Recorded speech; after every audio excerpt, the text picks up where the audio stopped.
The Montgomery estate smells like pine and cinnamon, but it might as well be formaldehyde. I stand in the center of the living room, my fingers gripping a cream-colored gift box wrapped in silk ribbon, and I can't stop staring at what's inside. A lifetime VIP membership to Last Chance Love, an app explicitly marketed to desperate singles over 30. And beneath it, a hardcover book with raised gold lettering, How to Find Happiness When You Die Alone. A.T. The fire roars in the marble fireplace behind me. Outside the French windows, snow falls in thick, silent sheets, blanketing the manicured grounds. But inside this room, the cold has nothing to do with December weather. Bella giggles. The sound is high and sharp, echoing off the vaulted ceiling like breaking glass. I saw it on TikTok. My sister says, her voice dripping with false sweetness. The reviews were amazing. 5 stars for women who've given up on traditional dating. I don't look up. I keep staring at that horrible pink app card, at the cartoon illustration of a wilting flower that's supposed to represent women like me. Women who've supposedly expired. Take it, dear. My mother's voice cuts through the room. Trinity Montgomery sits perched on the ivory settee, her posture so rigid she could be carved from the same marble as the fireplace. Bella's just worried about your future. Don't let your ego turn you into a spinster forever. My father says nothing. Richard Montgomery stands near the bar cart, swirling bourbon in a crystal tumbler, studying the amber liquid like it holds answers he's not interested in sharing with me. His business partner, Harrison Sterling, shifts uncomfortably in the leather armchair beside him. Preston Sterling, Bella's fiancé, examines his phone with sudden, intense focus. I close the box. Slowly. My hands don't shake, though something inside my chest feels like it's cracking open. 8 months. It's been 8 months since I sent those invitations, since I spent 3 evenings at my dining table in Austin selecting the perfect cardstock, tying velvet ribbons by hand. 300-gram weight, the kind that whispers quality when you hold it. Nate had watched me from the doorway, his arms crossed, his expression careful. "Are you sure you don't need to call them?" he'd asked. I'd smoothed another ribbon, my fingers working the silk into a perfect bow. They're my parents. They wouldn't miss this. The memory sits in my throat like a stone. I delayed the ceremony for 30 minutes, staring at those 2 empty chairs in the front row, reserved for Dad, reserved for Mom. The signs I'd painted myself on small wooden plaques, decorated with wildflowers because my mother had once mentioned she liked daisies. That was 7 years ago, but I remember. I remember everything they forgot. Well? Bella leans forward on the sofa, her blonde hair cascading over one shoulder in a calculated tumble. Her engagement ring catches the firelight, a 3-carat diamond that cost more than my entire wedding. Aren't you going to say thank you? The words stick in my throat. Part of me wants to scream. Part of me wants to run out those massive oak doors like I've done so many times before, drive back to the airport, fly home to Austin where Nate is probably heating up leftover Thai food and wondering if I'm okay. But I'm so tired of running. Harrison Sterling clears his throat. "Perhaps we should move on to dinner," he suggests, his voice carefully neutral. I believe the caterers have everything ready in the dining room. Bella's smirk widens. She knows she's won this round. She always does. Except this time, something inside me doesn't break. It snaps. Not my heart, which has been breaking in this house since I was old enough to understand that some children are treasured and others are tolerated. No. What snaps is something harder. The chains I've been dragging around for 29 years. The ones labeled good daughter and second best, and maybe if you try harder. I look up. My eyes meet Bella's, and I watch her triumphant expression falter just slightly. There's something in my face she doesn't recognize. Something cold and clean and final. "Thank you, Bella," I say. My voice comes out smooth, almost pleasant. I'll keep this very carefully. I tuck the box under my arm, holding it against my ribs like evidence, because that's exactly what it is. Trinity frowns. "Caroline, don't be dramatic. It's just a thoughtful gift." "Oh, I know." I smile. The expression feels strange on my face, like I'm wearing someone else's mouth. It's very thoughtful, very valuable. Richard finally looks at me, his gray eyebrows drawing together. "Caroline." It's a warning. The same tone he used when I was 16 and suggested that maybe, just maybe, Bella shouldn't get a BMW for her first car, when I'd received a 10-year-old Honda. The tone that means, don't make a scene, don't embarrass us, don't exist too loudly in spaces meant for your sister to shine. I hold his gaze. Yes, Dad? He opens his mouth, closes it, turns back to his bourbon. Preston Sterling stands abruptly, shoving his phone into his jacket pocket. I need some air, he mutters, and walks toward the French doors leading to the terrace. Bella's smile finally cracks. Preston, it's freezing out there. Preston hesitates at the terrace doors, the cold air blowing in, before turning back with a resigned sigh to join the procession to the dining room. But he's already gone, and I understand something in that moment. He's uncomfortable. He should be. Any decent person would be. Shall we? Harrison gestures toward the dining room, his discomfort palpable in the tight set of his shoulders. The dining room chandelier throws diamond patterns across the white linen tablecloth. Trinity taps her spoon against her crystal water glass, the sound cutting through the murmur of polite conversation like a blade. Before we begin, my mother announces, her voice pitched for an audience, I want to toast this very special season, the year of the bride. I watch Bella straighten in her chair, her practiced smile blooming across her face like she's been waiting for this cue her entire life. My youngest daughter, Trinity continues, gesturing toward Bella with her wine glass, will be married this February in what I can only describe as a modern royal event, 300 guests. The ballroom at the Four Seasons, a dress that took 6 months to design. Preston shifts beside Bella, his jaw tight. Harrison Sterling studies his salad fork with the intensity of an archaeologist examining an artifact. Bella has always known how to do things properly, Trinity says, and the word properly lands on my skin like a slap. With grace. With consideration for family. My father lifts his bourbon in agreement. He hasn't looked at me since we sat down. I cut into my filet mignon.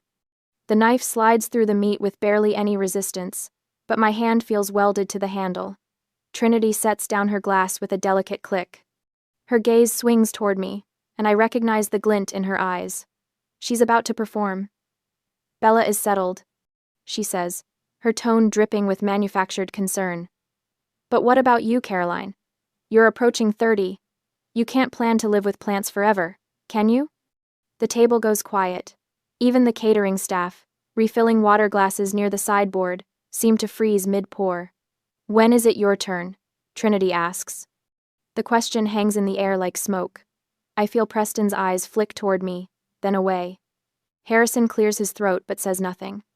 Bella leans forward slightly, her expression arranged into something that might pass for sisterly interest if you didn't know her, but I do know her. I see the anticipation in the way her fingers curl around her wine stem.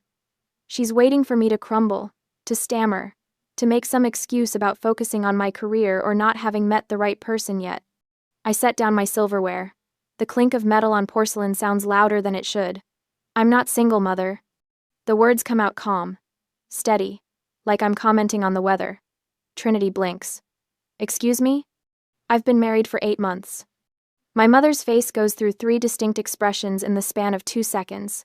Confusion, disbelief, rage, liar. The word explodes out of her mouth before she can stop it. Her hand slams down on the table, rattling the silverware. Why would no one know about this? You secretly eloped in Vegas, didn't you? Is that why you've been so distant? I didn't elope in Vegas. Bella's face has gone pale, but she recovers fast. She always does. Are you making up stories to ruin my engagement party? Her voice cracks perfectly, hitting that sweet spot between wounded and incredulous. You've always been jealous of me, Caroline, but this is pathetic even for you. She turns to Preston, her hand finding his arm. Can you believe this? But Preston is looking at me, his attorney's brain clearly running calculations I can't quite read. I sent invitations, I say. My voice hasn't changed pitch. I sound almost bored, which is strange because my heart is hammering against my ribs like it's trying to escape. Via FedEx overnight, in February. My father's glass hits the table hard enough that bourbon sloshes over the rim. If you sent invitations and didn't get a reply, why didn't you call? His face is flushed, the vein in his temple pulsing. You did this on purpose, didn't you? To embarrass this family in front of the Sterlings? And there it is. The truth I've been circling around for 8 months, The answer I didn't want to see, even as the evidence piled up around me like snow against a door. They didn't forget. They're gaslighting me. Right now. In front of witnesses. Rewriting history while I sit here holding the receipts they don't know exist yet. The last thread of hope I'd been clutching, the one I didn't even know I was still holding, dissolves. Something shifts inside my chest. The architect in me takes over, the part that knows how to read blueprints and calculate load-bearing walls and understand exactly where pressure needs to be applied for a structure to fail. I stop trying to defend myself with emotions. They don't care about my feelings. They never have. Under the table, hidden by the white linen, I slide my phone from my clutch. My thumb finds the message thread with Nate. I type one word. Now. The message shows as delivered, then read. I put the phone away and pick up my fork again, spearing a piece of asparagus like nothing happened. Caroline. My mother's voice has that dangerous quality to it now, the one that used to send me running to my childhood bedroom. Stop this nonsense and apologize to your sister. For what? I take a bite of asparagus. It tastes like absolutely nothing. For getting married? For inviting my family to my wedding? Which part needs an apology? Bella's eyes are bright with tears that haven't fallen yet. She's good at this, holding them right on the edge where they catch the light. I can't believe you'd lie about something like this. On Christmas Eve. Christmas Eve. I'm not lying. Then prove it, my father snaps. I meet his eyes across the table. Okay. Harrison Sterling shifts in his seat, clearly wishing he was anywhere else. Preston has gone very still beside Bella, his lawyer instincts finally catching up to whatever his gut has been telling him. The chandelier above us catches on my wedding band. I've been wearing it this whole time. They never even noticed.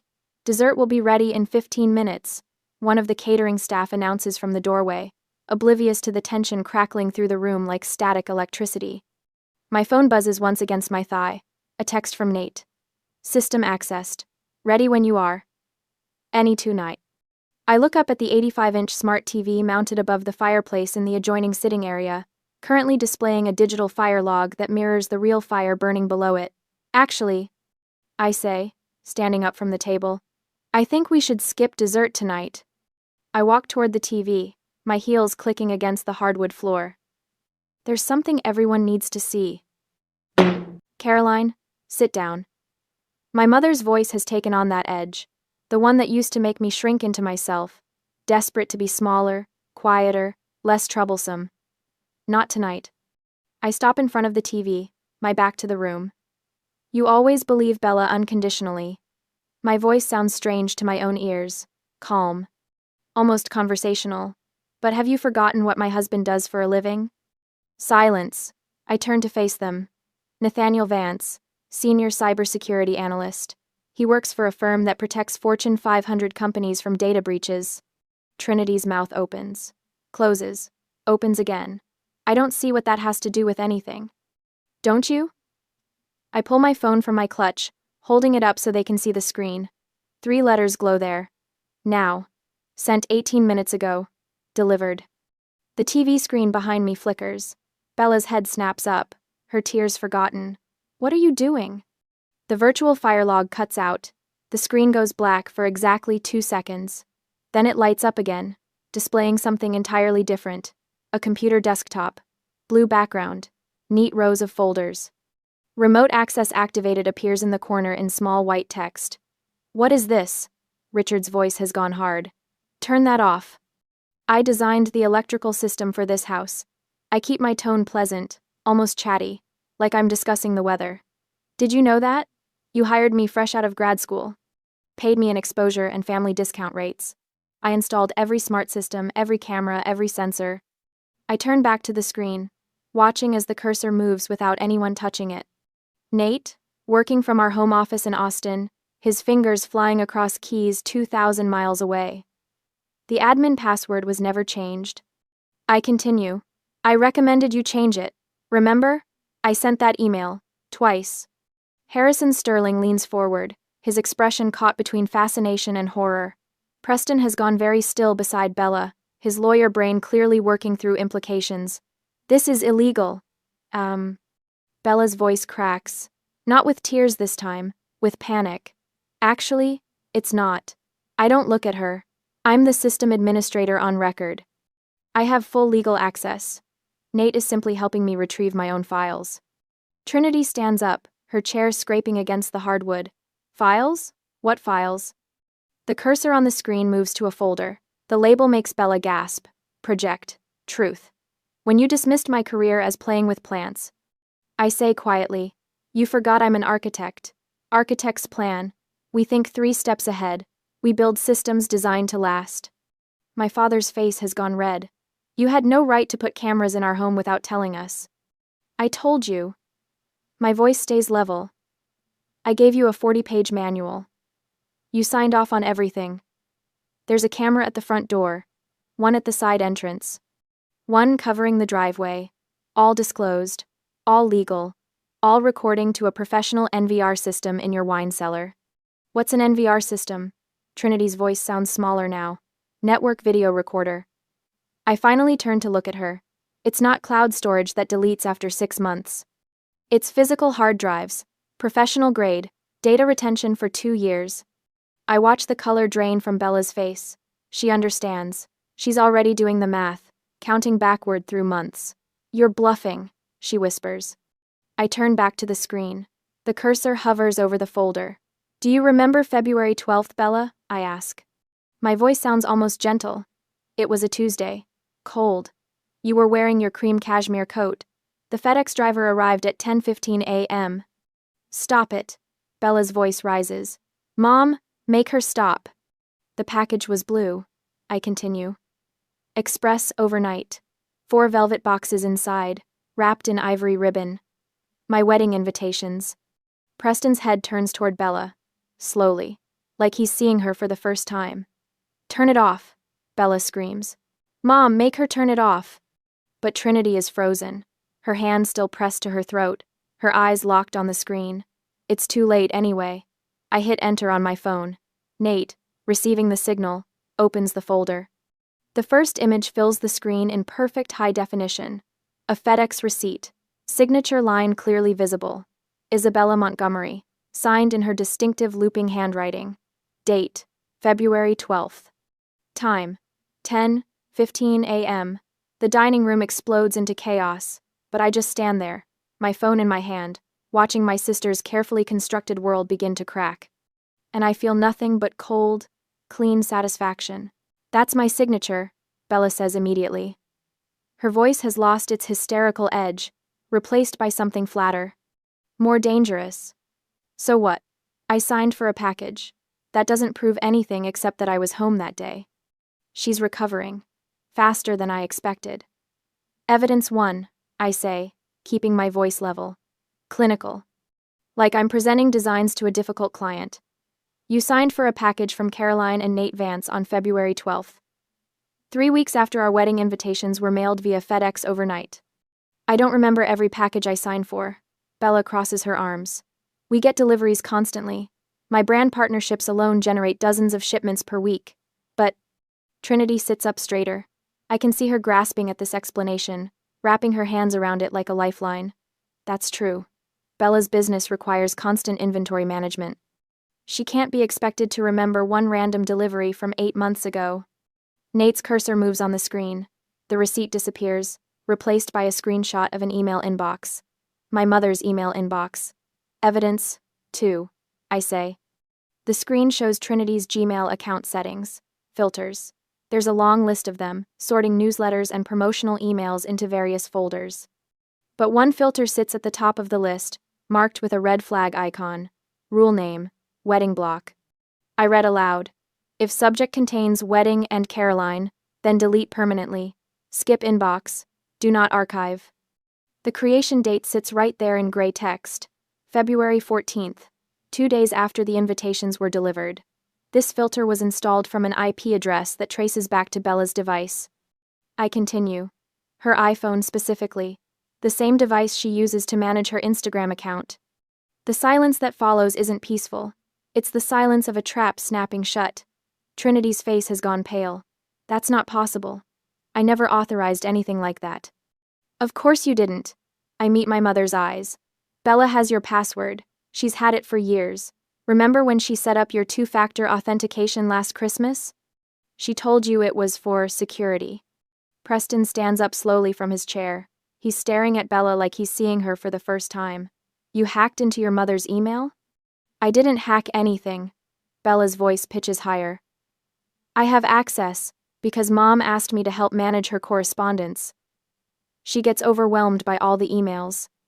I manage philanthropic contacts, Trinity says weakly.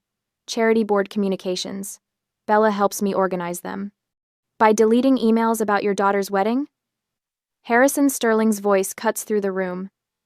He's still sitting in his chair, but his posture has changed. He's no longer the uncomfortable observer. He's engaged now. Focused. Bella stands abruptly. Her chair scrapes against the hardwood floor. Fine, yes. I hid the invitations, but I did it to protect Mom and Dad. The room freezes. She's pivoting. I watch it happen in real time, the way her expression shifts from defensive to aggrieved. Her eyes fill with tears. Her voice shakes, but not with fear. With righteous indignation.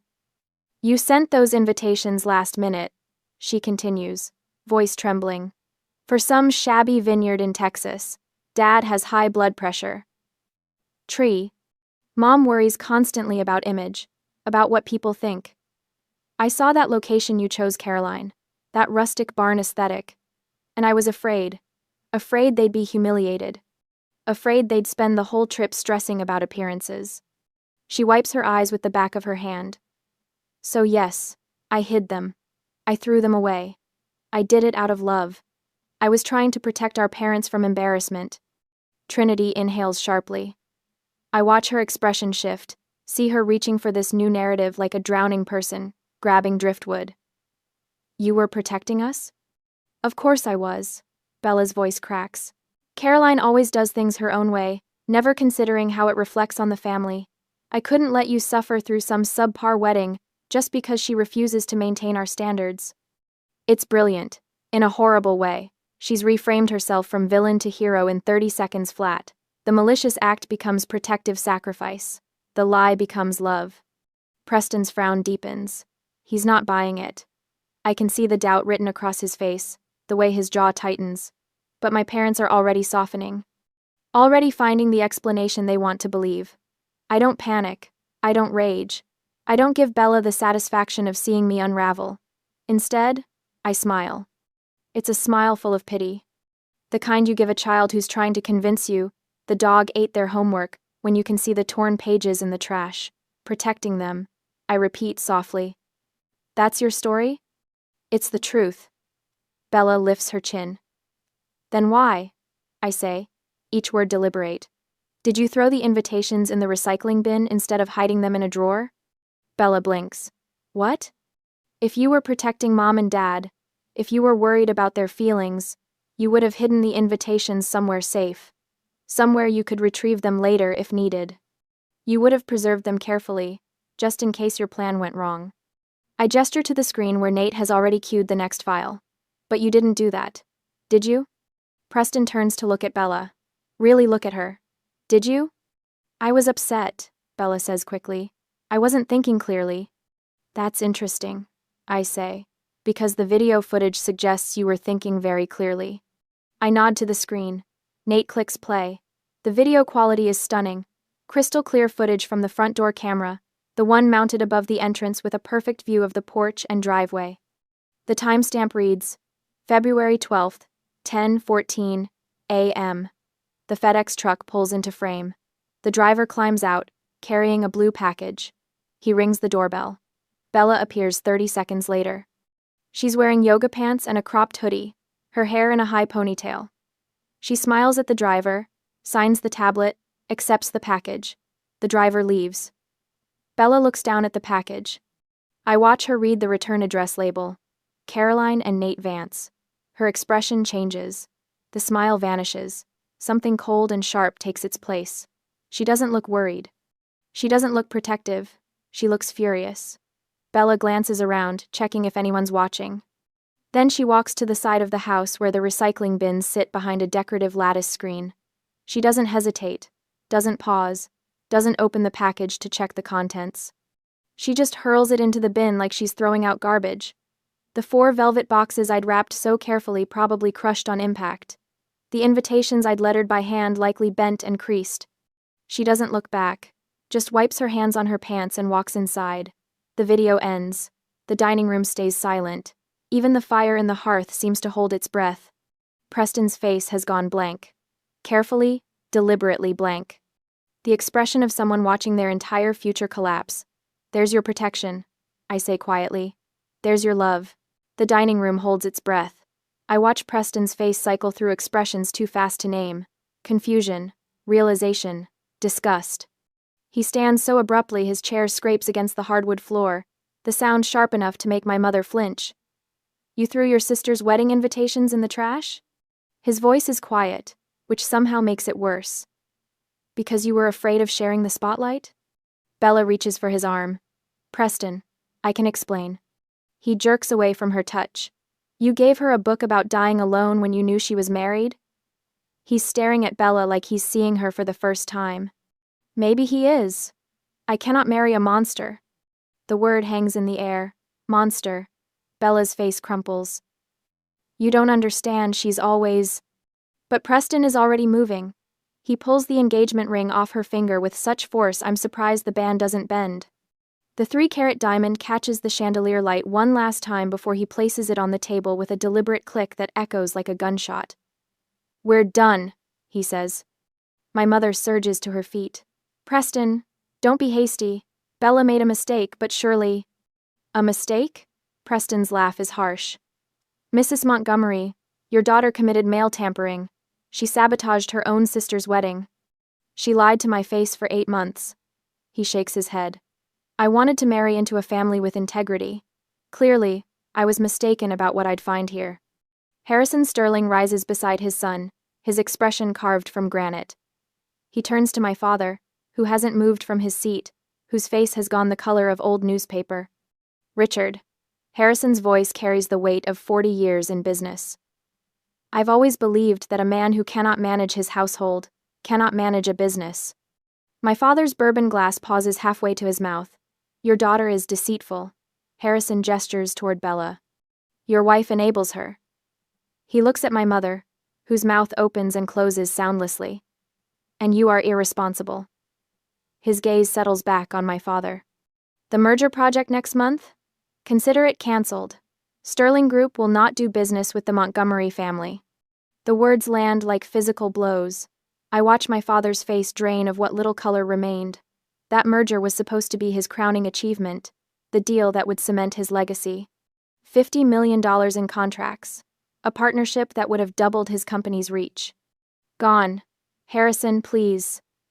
My father finally finds his voice. We can discuss this privately. Surely. There's nothing to discuss. Harrison places his hand on Preston's shoulder. We're leaving. Bella explodes from her chair. This is your fault. She whirls on me, her face twisted with rage. You ruined everything. I'll destroy you. I'll tell everyone what you did, how you manipulated. No. The word comes out soft, but it stops her mid-sentence. I stand slowly, smoothing my dress. You won't. Watch me. Bella's voice climbs toward hysteria. I have 2 million followers. I know Massachusetts law prohibits secret audio recording. I keep my voice level, conversational. So the video of tonight's dinner stays private. I won't publish it. Bella's expression shifts toward triumph, thinking she's found an escape route. However, I pause, letting the words settle. The CCTV footage of you dumping that FedEx package? That's evidence of federal mail tampering. Title 18. United States Code. Section 1708. Up to 5 years in federal prison. The color drains from Bella's face. If you dare speak one lie about me on social media, that video and a lawsuit go straight to the police and your brand sponsors. I tilt my head, studying her. I wonder how Dior and Cartier will feel about their ambassador being investigated for federal crimes. Bella collapses back into her chair. The sound that comes out of her isn't quite a sob, isn't quite a scream. It's the sound of someone's carefully constructed world imploding. My mother sits frozen, her hands clutched in her lap. My father stares at the table like the wood grain holds answers. I reach for the cream-colored gift box, The one containing that horrible app membership and that cruel book that I put on the table. I pick it up with both hands and walk around the table. Bella flinches when I approach, like I might hit her. I place the box directly in front of her, right next to Preston's abandoned engagement ring. Keep it, I say. You need it more than I do now. The words taste like freedom. I turn toward the door. Harrison and Preston are already in the foyer, collecting their coats. As I pass Harrison, he gives me a single nod. Respect, maybe. Or approval. It doesn't matter which. Behind me, I hear my mother's voice, thin and desperate. Caroline, wait, we can fix this. We can, But I'm already walking. Through the foyer, past the marble staircase where Bella and I posed for Christmas photos as children, through the massive oak doors that close behind me with a final, definitive thud. The December air hits my face like cold water. Clean, sharp, real. My Uber is waiting at the bottom of the circular drive, exhaust puffing white in the freezing air. I climb into the back seat, and the driver glances at me in the rearview mirror. Logan Airport, I confirm. As we pull away, I allow myself one look back at the Montgomery estate. Every window blazes with light, but from here, it looks empty. A beautiful shell with nothing living inside. I pull out my phone and video call Nate. His face fills the screen, and the knot in my chest finally begins to unwind. His hair is messy, like he's been running his hands through it. His eyes search mine. Is it done? He asks. It's done. Mom's heating up soup for you. His smile is soft, warm, everything that house wasn't. Let's go home. Home. Not the place I was born, but the place where I'm loved. Yeah, I say, and my voice only shakes a little. Let's go home. 3 days later, I'm unpacking groceries in our Austin kitchen when the FedEx truck pulls up. Through the window, I watch the driver jog to the porch, scan a package, jog back. The box sits there on the welcome mat, square and flat. I know what it is before I open it. I can practically smell my father's desperation through the cardboard. Inside, a check. $50,000. The number seems obscene, written in my father's careful architect's print. The note is brief, typed on his business letterhead like this is just another transaction. I'm sorry. Please stay silent about the contract. I stand there in my kitchen, holding $50,000, and I think about the girl who would have cashed this check, the one who showed up on Christmas Eve still hoping, the one who saved their chairs at her wedding. She's gone. I tear the check in half, then quarters, then confetti. My phone is already in my hand. I arrange the pieces on the granite counter, photograph them, open the family group chat. 3 people. Mom, Dad, Bella. I type, I don't sell my silence. I'm gifting it to you for free, as a parting gift. Do not contact me again. My thumb hovers over the send button for maybe 3 seconds. Then I press it. The message shows delivered. Then read. Someone starts typing. Stops. Starts again. I don't wait to see what they'll say. I scroll to the top of the chat, tap the settings icon, and find the words I've been looking for. Leave group. Are you sure? I've never been more sure of anything. Leave. New Year's Eve arrives wrapped in Seattle rain and the smell of Meredith's famous pot roast. Nate's family crowds into their living room, laughing, arguing about what movie to watch before the countdown. His sister steals the remote. His nephew spills grape juice on the carpet. His mother hugs me tight, and I feel the weight of the sapphire brooch on her coat pressing against my shoulder. Real. Solid. An actual heirloom passed down with love instead of obligation. Come on, Nate says, taking my hand. Let's get some air before the fireworks. We step onto the back porch. The Space Needle glows in the distance, and the city hums with celebration. Nate wraps his arm around my waist, and I lean into him, breathing in rain and cedar and freedom. Any regrets? He asks quietly. I think about the empty chairs, the hidden invitations, the cruel gift, the check torn into pieces. Not one. The first firework explodes overhead, gold sparks against black sky. Nate's family cheers from inside, and through the window I can see them raising glasses, pulling each other into hugs. I'm not the Montgomery daughter anymore. I'm Caroline Vance, architect of landscapes and now, finally, architect of my own life. I cleared the weeds. I burned out the rot. And here, in this garden I chose, something real is growing.